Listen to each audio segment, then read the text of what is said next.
Sahana bhavatu, sahano bhunaktu, sahaviryam karavavai, tejasvinavaditam astoma vidvishavai. Om Shanti Shanti Shanti. May that one protect us both. May that one nourish us both.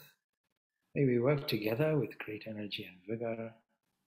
May our study be illumined. May we not unnecessarily go with each other. Peace, peace, peace be unto all. So we continue with our study of the Katha Upanishad. It struck me that those who are joining and not familiar with Katha Upanishad, don't despair, because I can give you a background every time we meet. When we deal with philosophical subjects normally, for example, at tertiary level, you have a course on philosophy. It's all heady stuff.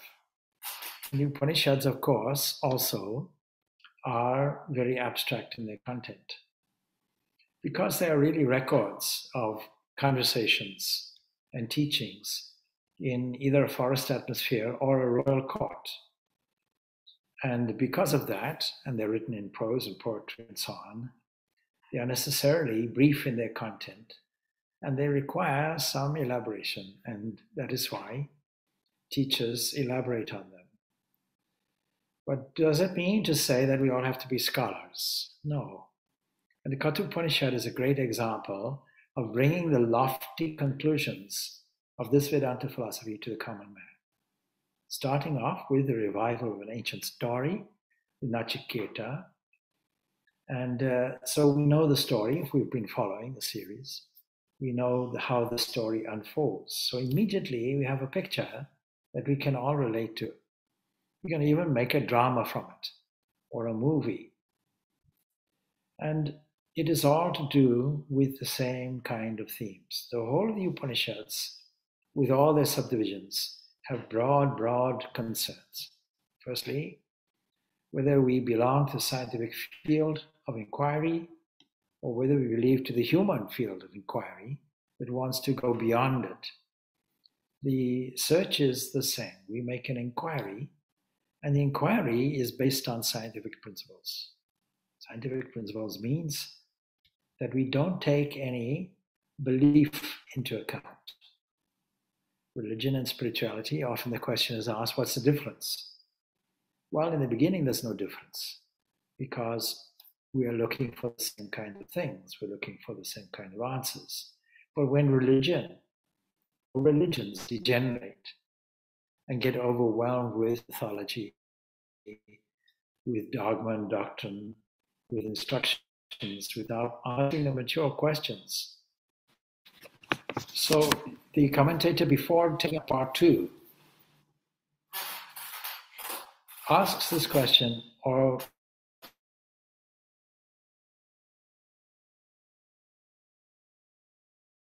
to know.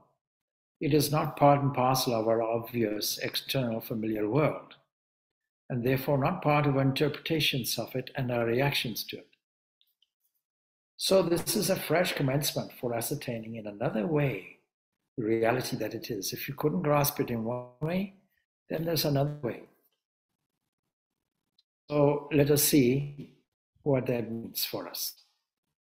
So we were reading just the commentary there. And so a fresh commencement is there for ascertaining in another way that what reality is. And so it begins really with our evaluation from the outside inwards. The unique approach would be something like this. If you say, Dehoham ityeva judasya buddhihi, that I am this body, or I am tall, or I am fair, or I am beautiful, and so on and so forth, all of those kinds of things, then you don't have the necessary discernment even to do the study. So we have to cultivate an element of discernment, looking at the body in a different way when we come to understand what is it. Now, the human body is a very, very complex system, and I may have mentioned it before. I'm reviewing it again.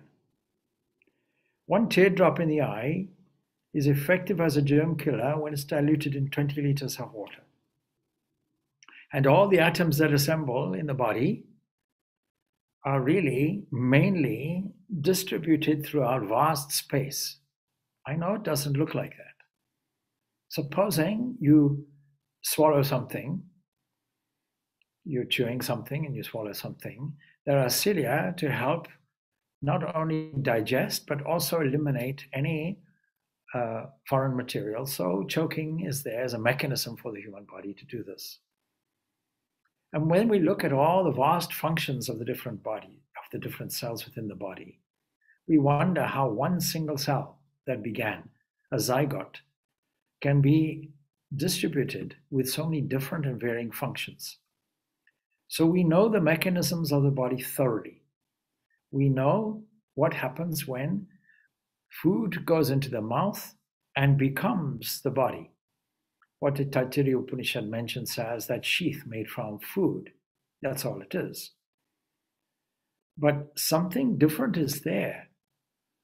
It began as something and there was a transformation. What a wonder that is.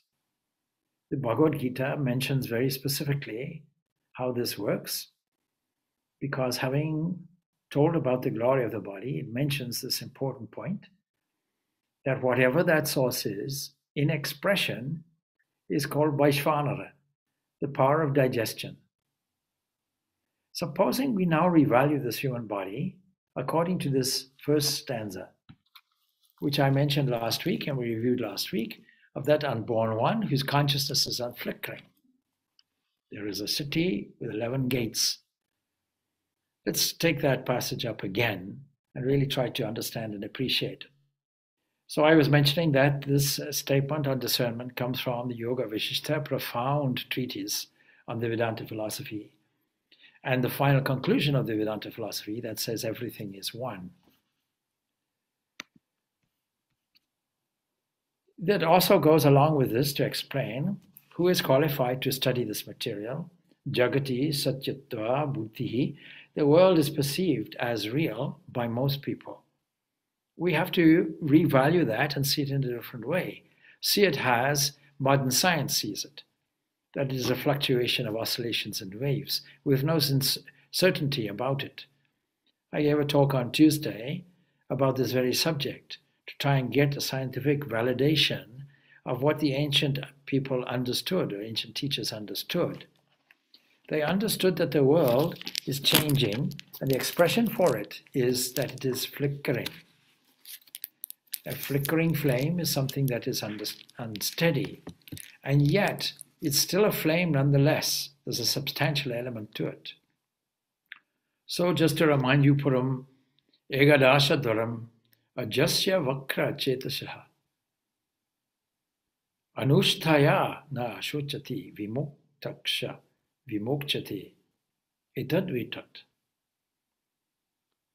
The question of this one word, Anusthaya, something rules the city.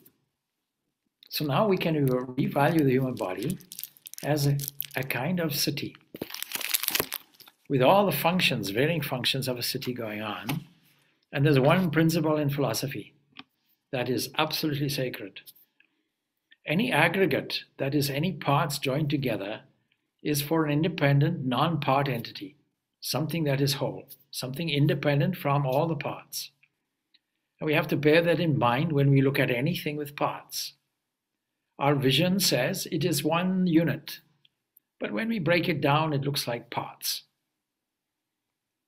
If I were to tell you also, going along the line of scientific inquiry, how this large hadron collider that borders Switzerland and France, largest experimental laboratory in the world, charges particles in something like a subatomic particle train crash, smashing them indiscriminately together with the hope that when you blast them apart, there are parts that you can study. So everything is broken down into parts as long as things are sewn together. And the body has many, many parts. At the cellular level, we can talk of trillions. But of the obvious level, arms, hands, etc., there are dozens, if not hundreds. And that infers it is for the use and direction of some non-part entity, something that is whole, and it is seen to be within this, something like a city, with all the paraphernalia that a city provides. And that's what the commentary says. Let us read the commentary. Puram, a city that is comparable to a city. The body is a city, since in it we find an assemblage of such appendages of a city as gatekeepers. The gates we've already discovered from the Katha Upanishad previously, how eyes and ears and so on, everything on the external part of the skin is giving us information. Now, if we use information language, what we're saying is that the reason why the physical body is there and gathering information and reacting is it is an exchange of information. Information in, information out. This is also the language of modern science currently. When you explore the difficult question of consciousness, as the philosopher David Chalmers puts it, what is the difficulty? Well, we can know with certainty the mechanism of the body. We can put it down to chemistry. The act of breathing, we can put down to chemistry. The interaction physically with the world, we can put down to chemistry. But can we put consciousness down to chemistry, just to the brain? And many thinking people have decided, no, we cannot. David Chalmers calls the subjective aspect of consciousness, it calls this qualia, that is your own subjective experience. We cannot dismiss it as something physical. Now, whose consciousness is unflickering is a very important statement here. A beautiful, beautiful way of describing it in a whole way. Everything else is moving within the city. All the traffic is going. We can imagine any large city, London, Bombay, Mumbai, Toronto, any large city, Paris. We can imagine any large city and how difficult it is for traffic to move. And yet there's a flow of traffic within the human body, in the bloodstream, that delivers nourishing goods and takes up all the waste material, disposing of it nicely, operating wonderfully, provided we allow it to do it. Those who know me will understand how keen I am to make sure that this city that belongs to a royal personage is looked after. Now, the very presence of the royal person makes sure things are functioning well. But when we associate with this human body and mind and so on, then we take on an individuality that decides, let us try and upset the body. It seems that way. It seems the way that we are careless about our thinking, careless about our eating, careless about our exercising.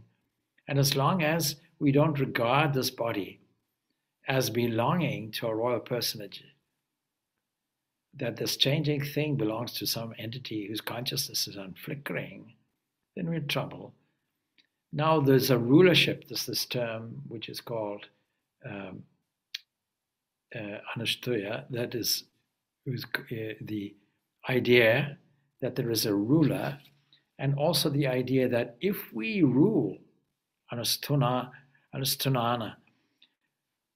the word itself, Anusthana, requires, it's literally a performance. And the performance is what? It is mastery, it is rulership over the senses, over the gates.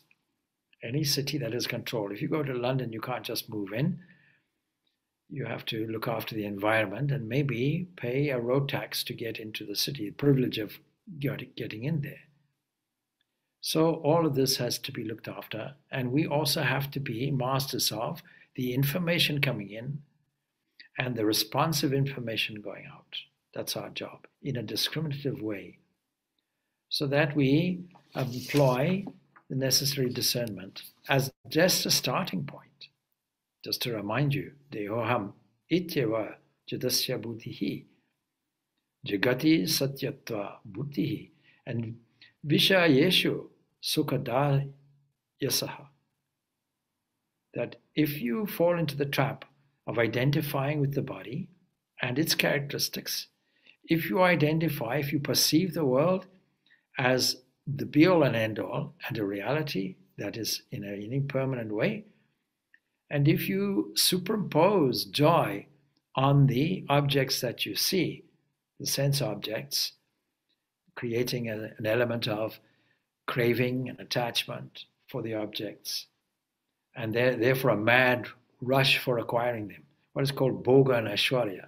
If you go for that, then you have missed the whole understanding, and you have no real starting point.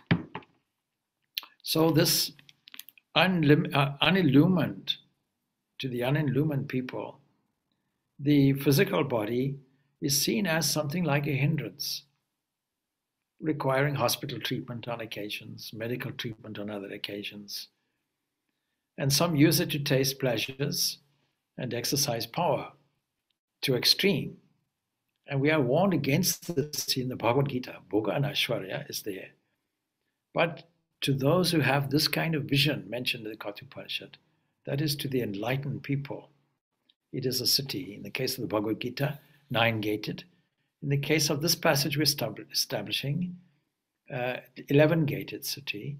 Two gates are added, one in the navel, the beginning of life, and one in the sagittal sucha at the top of the head. You may notice during contemplation, meditation, and so on, if you draw attention to that spot, it is extremely hot. It is vibrant. The top of the head is extremely important. So what is the purpose of all these Upanishads? Is it to study these kinds of things? No. Not just to study the principles, but also to have a revaluation of what we normally see. What will go further than that? Does it have any practical application? Absolutely.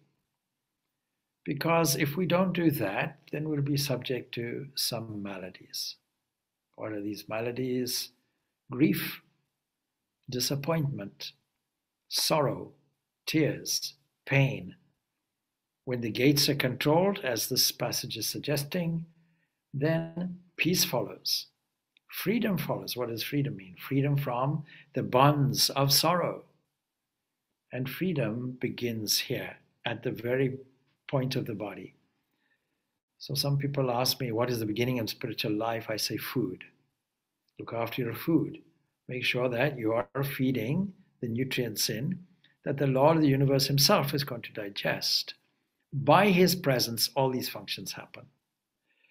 Then we have to be careful about the interpretation of what we mean by devas or deities, unfortunately translated like that. I've mentioned this before. If we go on in this passage, we'll see that all the deities worship the life elements, the distribution of energy within the body, which we can also register in a divine way. So the Katha Upanishad here, having added these two other vital gateways, the one is a spectral line of energy leading to the top of the head. But those who realize the truth here and now, they don't go anywhere. They don't leave the body, and they don't enter into the body. When their body falls off, like a ripe fruit, then they remain. But others who seek higher worlds, or deserve them even, going along the 11th gate, well, that's another passage. They go along that route. But the central point is, to whom does this city belong? And the reply is, to the unborn one, the Lord, whose unwavering consciousness abides as a witness of all of this. And by its presence, all things run well. Then if we say ruling, what is that in Shankaracharya's view? It is meditating, therefore, contemplating on this one, this Atman, as we call it, then the spiritual practitioner, the aspirant, the person who doesn't have full knowledge nor have full ignorance, the normal run-of-the-mill seeker, they attain freedom and they overcome grief. In different words, the Bhagavad Gita, of course, expresses also the same truth. In the 15th chapter of it, it tells us that an eternal portion of myself, says Krishna, having become the individual spirit in the world of living beings, draws to itself the senses, along with the mind as the sixth, and all abiding in nature. And that's followed, of course, by that statement that I digest the four kinds of food. I am this Vaishvanara, this digestive fire. So this is a very important passage and gives us a new understanding of just the human body to start with. And because the human body is an upardi. Now, to arrive at the internal truth, two approaches can be put. One is the evidence of some entity like this is by examining all the things that we see in nature. We can examine, the passage will go on to tell us, we can examine obviously the obvious things that give us an uplift in nature, a sunrise, a sunset, a tree, a flower. When we're all done with that and nothing else is there, then we should pay attention to the energy within us, exhibited initially as breathing, the breath. So there is always an opportunity to go from the outside observed things, step by step to the inner entity that stands there without being born and with whose consciousness is unflickering because it is pure consciousness itself. Then the question can arise, and the commentator brings it up. But he, that is the self, that is the Atman, does not reside in the city of one body only. It's not just the residence in you only. That has to be told. We have to relate this also to the 13th chapter of the Bhagavad Gita that we have studied, that talking about a duality, seeming duality, of a field and a knower of a field. And the important passage tells us, know me as the knower in all the fields, not just an exclusive field. It is not inside in that sense. It's not physically inside. There was one question that was asked, why do the Upanishads, or this particular one, say that this Atman is the size of a thumb? No, it's not the size of a thumb, but when you contemplate something, some kind of impression, some kind of visual application is necessary, some kind of object to focus on. And this is saying, there's an indweller in a city. First you start with the city, then you go inwards and say, how is it that this is operating? What is the answer to the biological question? And what is the answer to the reductionist, material reductionist question? What is life?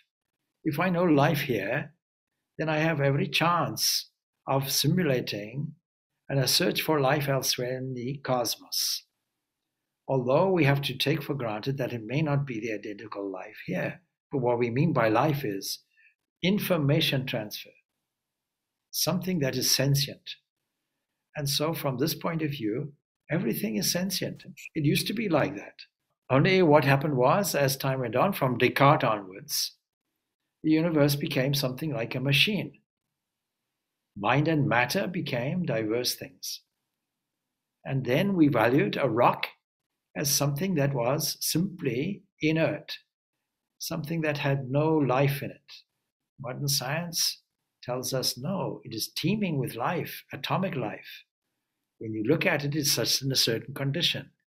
So when we look at all these upadis, all these limiting adjuncts as they're described in English translation, we can also find them as manifesting adapters, giving us an understanding of there is a source whose presence is there. And because of that, all things are working well. That's the one approach.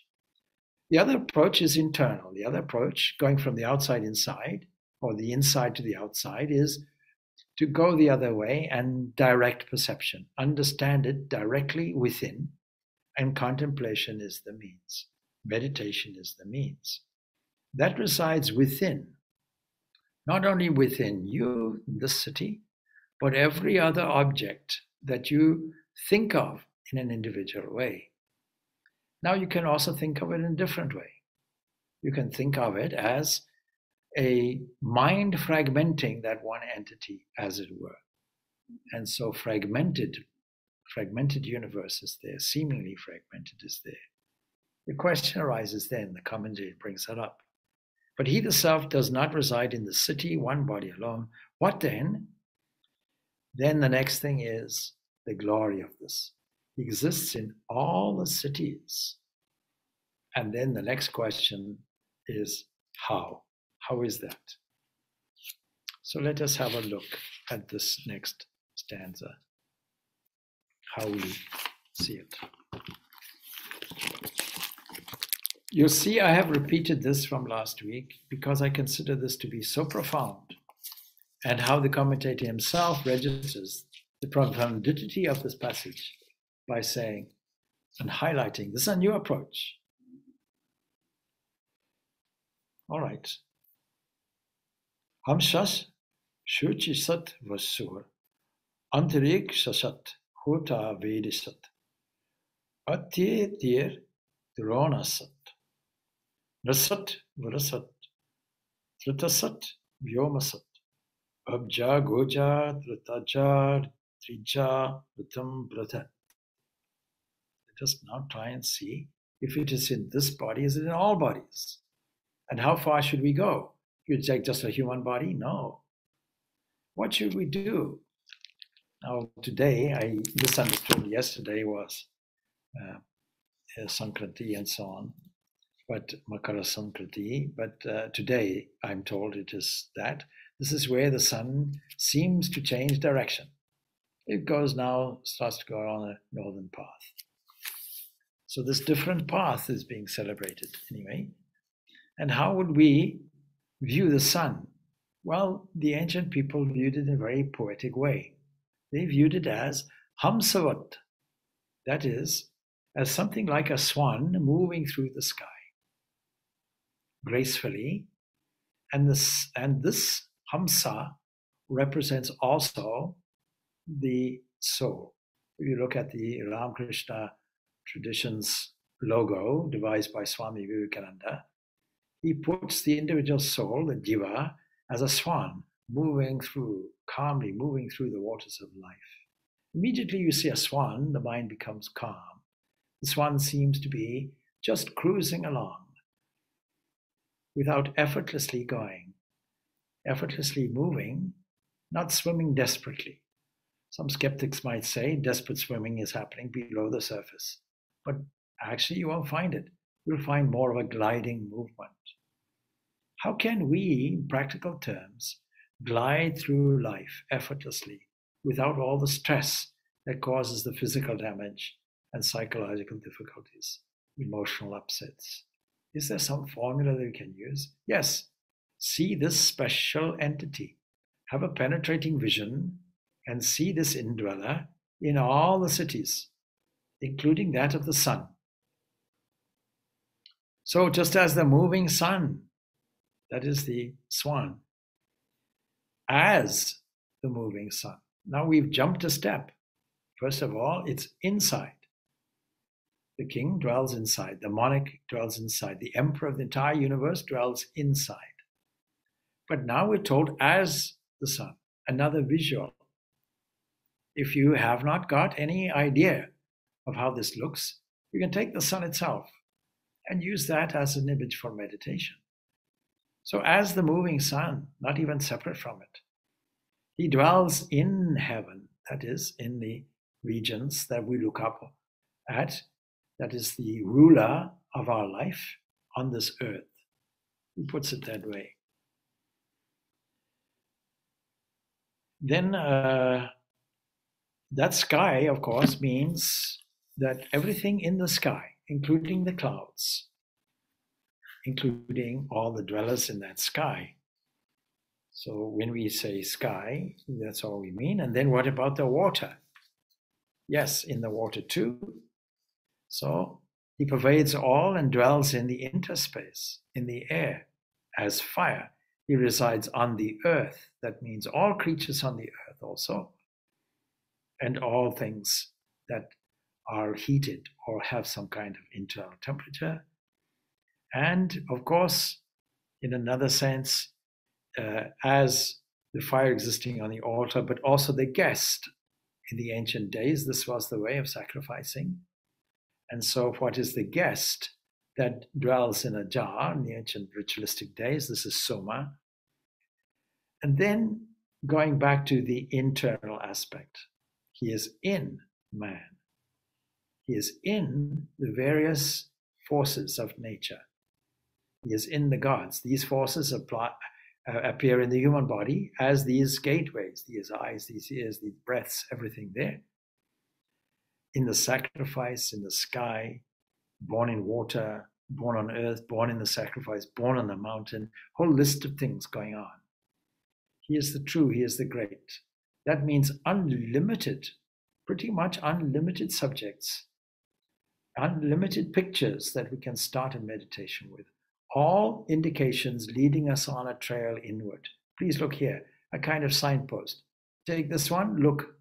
When you see, there you are, Lord, inside the mountain, inside all that dwell within the mountain, inside the sky, inside the sun, inside every activity, ritualistic or otherwise, inside all the limbs, inside every city. So when it says, this is omnipresence, this is describing omnipresence here. So when we say it's born in water, it means in all aquatic animals also, on all fish, and all insects also. Born in the earth, all plants, all herbs, all trees. When we take this generic term, this generalized entity, and say earth, that means we have unlimited occupiers of this earth. And the earth itself, we are told by the Brihadaranyaka Upanishad, is kind of created, and then that inner controller enters into it, giving it life. We're born in the mountains and so on and so forth. That is in the form also of rivers that come from it. So this is a passage that is practical in the sense not just of removing sorrows, but also as a means of contemplating. Having said, you can contemplate this. Yes, you can meditate on this not only inside you, but inside everything else. It's always within. Then all the deities, it goes on to say, but the commentator goes on like this, a logical basis is being provided for comprehending the nature of the self. The logical basis starts off with, here's an aggregate. Something is inside it. Here's something that is sentient and moves. Something is there that allows this sentiency, this movement. You register it. So all the deities worship that adorable one. That is, all of the various expressions and manifested varieties, some of them governing what we have here.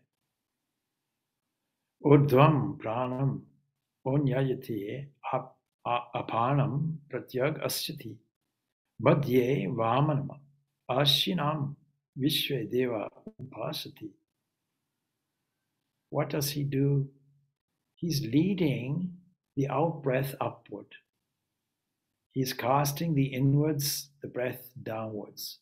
We call technically prana, apana, or, you see, pushing the air out and pulling it in.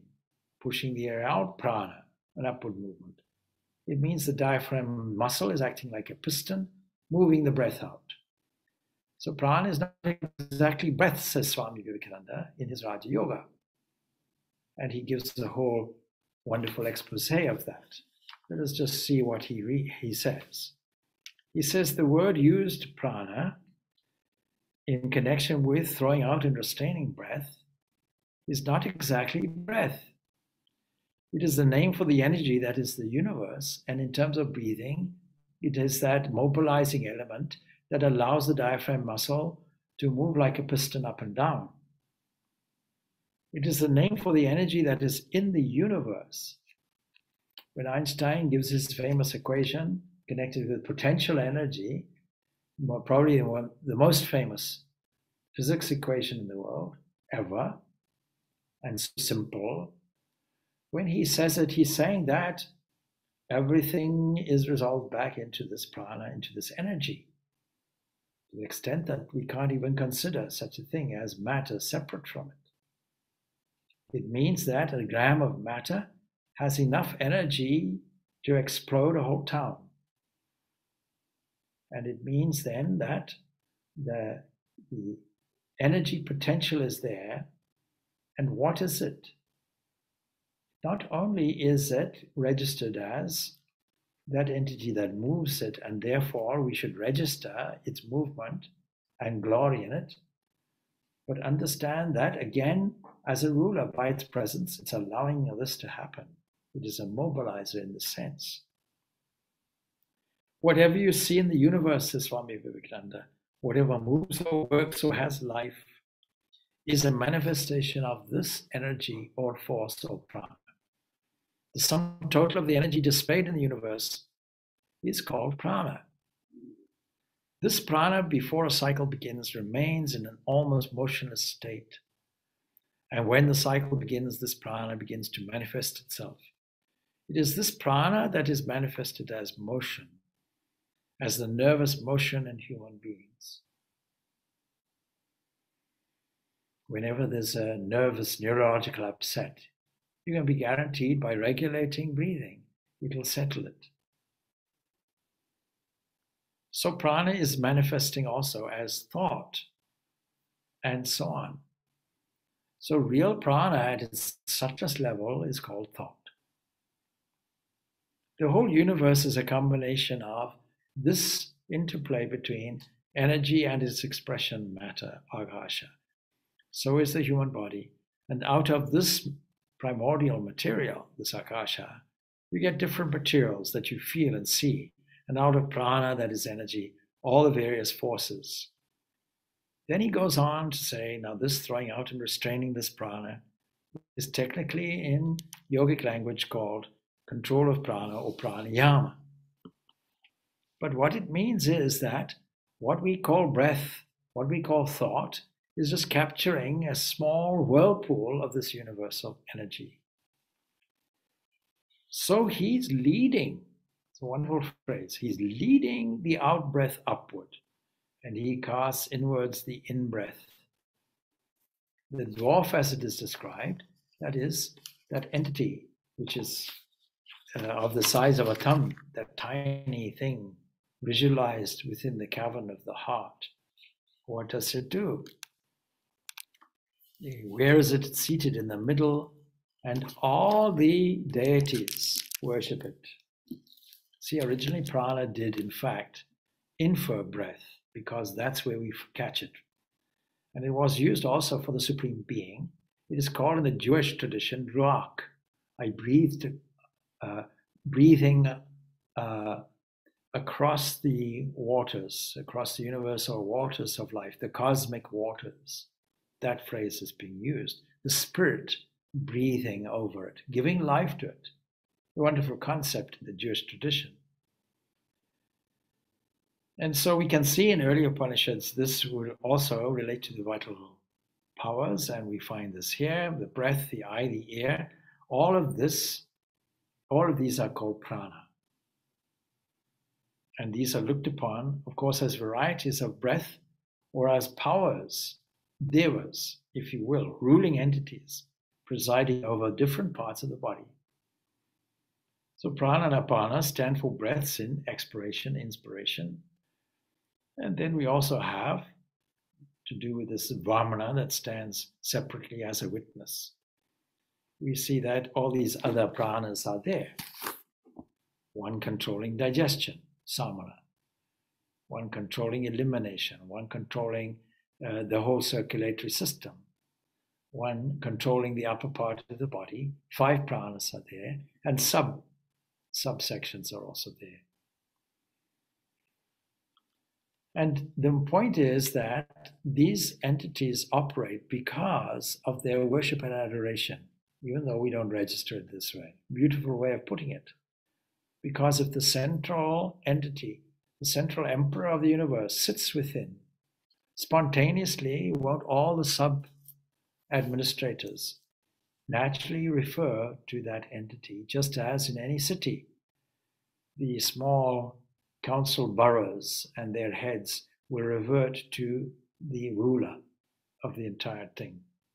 And it's not that the ruler is moving, it's only that they are there. And I give a small example that I've given so many times before, no harm. That supposing I decide that it is worthwhile trying to see whether this ruler of the city is residing already or is going to come from the outside. Supposing there's some regal visitor visiting you and all the streets get cleaned and all the graffiti is removed and all the transport systems work thoroughly well and you're showing off the city, then if you come the following day and things are clean, will you ask, did this monarch come? If the monarch comes, will we restore the mayhem back? Or will we maintain its cleanliness? And so if we view it that all these things are operating well and worthy of maintaining that and sustaining that as a kind of worship, then it's because that king or that ruler is already there, already residing, not to come, already there. And that therefore is adorable, because without that, nothing else is there. Now, from a physics point of view, or I should say from a biology point of view, purely dealing with physical matter, the life force leaving the body is a mystery. It is said that you are dead when the life leaves the body, not understanding that there's a ruler in there, and when the life is directed to leave the body, that ruler remains, but the ruler is responsible for it. And that is pushing the prana upward and impels the prana downward. Beautiful, beautiful concept. So just as the subjects do to a king, says the commentary, the idea is that they never cease from activity meant for him. And the purport of the sentence, says the commentator, is that he for whom and under whose direction exist all the activities of the organs and the vital force is proved to be different from them. That's the logical conclusion. Now, when this dweller in the body becomes detached, when he is freed from this body, what else remains in this body? We register it from the living, waking state as, oh, this is death. But no, when that detaches, then this is that. In other words, when the body fails, the one remaining is that. So that is the next stanza that we take up.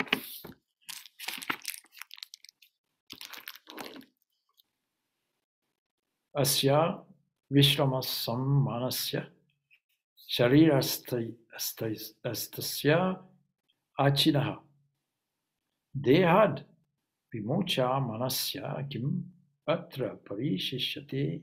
And again, vitat vaitat. When this embodied self that dwells within that body slips off and released from the body, what is there that remains? That which we have been talking about, that ruler remains. And that is not just your individual self, that is the universal self. It's a wonderful, wonderful statement, wonderful aspect of this whole teaching. All right. So we'll leave it there. We'll just maybe do the last one in this particular section. Na pranena, na panina, marcho jivati kashkana, itarena tu jivanti, jasmineta upasita. It is not by any outward or inward breath does any mortal whatsoever live. This is the biological concept I was mentioning. It's not that the breath departs independently. There's no independent life force. When you ask the question, what is life, and don't address this issue you will never understand, and it remains an outstanding question. But by another do they live, on which these life breaths both depend. So what this is doing, this verse is repudiating the materialists of those days and the materialist doctrine that the soul is just an assemblage of parts.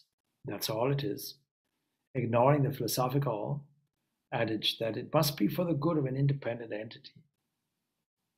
It makes out that as the house and the dweller are separate, then the destruction of the house doesn't mean the destruction of the dweller. Your whole house can be destroyed. It can crumble in an earthquake. But the person living in remains the same. The destruction of the house doesn't mean the destruction of the dweller. The loss of the body doesn't mean the dissolution of the soul or the spirit.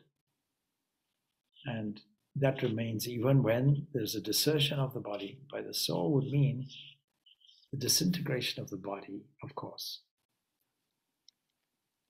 Now we go on to a different subject that we'll take up next week, to do with a very important aspect of rebirth. That's the whole subject. And the stanzas 6 to 8 will take up this subject. So I look forward to meeting with you next week, where we pick this subject up again. And of course, in the meantime, what are we doing? You see, as I pointed out before, this is not merely a study of abstract principles. There has to be some practical aspect to this, and it begins, as I mentioned, by leading you to a position of discernment and revaluation of everything. And how many times did we mention the subject of looking within and meditation? And so meditation has to be practiced. But before meditation, there has to be this discernment, and using this discernment as a basis and theme for an inward journey called meditation, we can use these passages. Om Shanti, Shanti, Shanti. Peace, peace, peace be unto all.